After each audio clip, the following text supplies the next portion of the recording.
Okay, taking a look on the inside, you'll notice the pod assembly here.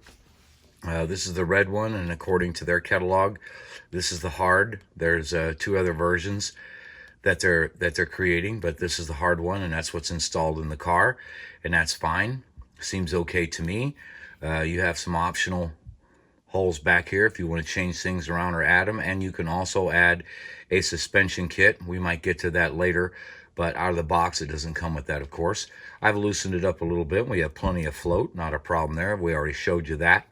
One thing that is a major concern for many is the wheels. Now these wheels are quite smaller than the ones that you've seen before on some of their standard cars. In fact, this is about 10.3 millimeter in diameter and makes it very small.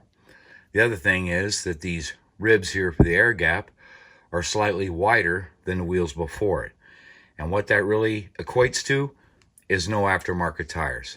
Not at this time. I have none that fit.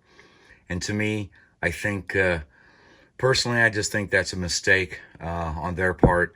They could have easily used the standard wheels to make this car happen. I mean, you're not going for any scale detail awards, so we could have just used the standard wheels and had all the aftermarket tires that have been created over the years for these cars. And for a competition level car, I think that ignoring those aftermarket brands of tires and everything, like I said, I personally think it's a mistake.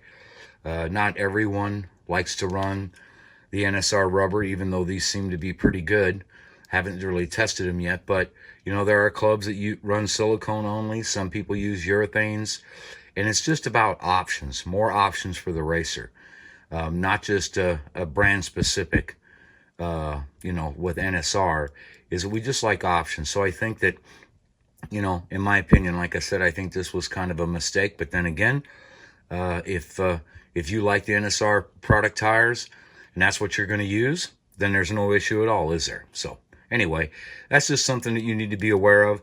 I'm sure that there's going to be some companies making tires here real shortly, but as of right now, there's nothing. Speaking of the tires, they are very soft. I think that they're going to work well. But I will tell you right now, just by taking the tires off, you can see I've already ruined the markings. I didn't expect them to last, so they're not going to. So you can see that right away. Up front, this is kind of their zero grip version of a tire. We'll see how zero grip it is. Like I said, I haven't had much time with this car yet, so we're going to find out about that. Again, we've already discussed the motor, so you can change this motor out. It does have the screws back there to hold it in place. It'll be an easy swap out. And there's some room here for some lead weight, for some placement for some lead. So those of you that like to add weight, well, you'll have the room for it. You'll notice right here, this is the little cover plate right here where the magnet is, and it's melted, post-melted in place, which I found odd. So if you want to remove that, you're going to have to grind that away. Not a big deal, but just something you need to be aware of. But overall, like I said, I think, you know, it seems to be a very basic and simplified chassis. I don't think anyone here is going to be disappointed. Everything, you know, all the gear and everything else is your NSR standard. You'll notice it has these large tubes right here. You know, that keeps your side-to-side free play nice and solid. It's not just relying on the boss here in the crown. Speaking of the crown, that's a 27 tooth. I think most of you recognize that. And it has a 10 tooth pinion. Not a 9, but it has a 10. So all the rest of the gear, like I said, is just standard NSR. And that should please most everyone. Good, high quality stuff. So anyway, we're going to put these tires back on. I'm going to set the ride height here on the front axle. And then we're going to get to the road test. All right, another thing that's worth mentioning is the ground clearance of this chassis to the track. Now, I have this car set up in stock mode, you know, from the box. I've tightened up the pod a little bit.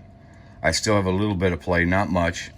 And I've set my front end up to where the tires are just touching the track. So at the front here, you have, well, not a whole lot, I can tell you that. You have about 30 thousandths clearance right there. So that might be a major issue on some banking uneven track surfaces. At the rear, you have a little bit more. Just depends how you set your chassis up.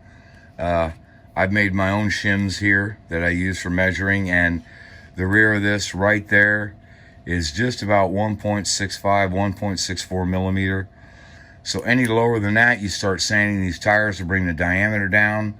You just don't have a lot of wiggle room here unless you just have a super flat track. You might have some dragging of the chassis to the track. So just something for you to be aware of before you make the purchase. Okay, so we're just going to talk about the weights here just a second. I know that's important for some folks. The chassis alone, I just put the chassis back together. It's exactly the way it came out of the box, nothing added to it, not even the set screws, and it's right at 63 grams.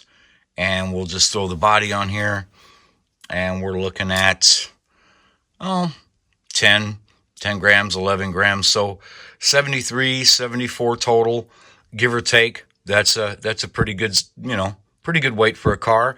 I don't think it's excessive. I think it'll be just fine. I guess if it's too heavy for you, about the only option you can do is start drilling some plastic, but I certainly wouldn't do that. I'm not going to do any of that. So anyway, just to remeasure it again, just to make sure. Yep, 63 for the chassis and right around 10 or 11 for the body. So hope that helps you guys.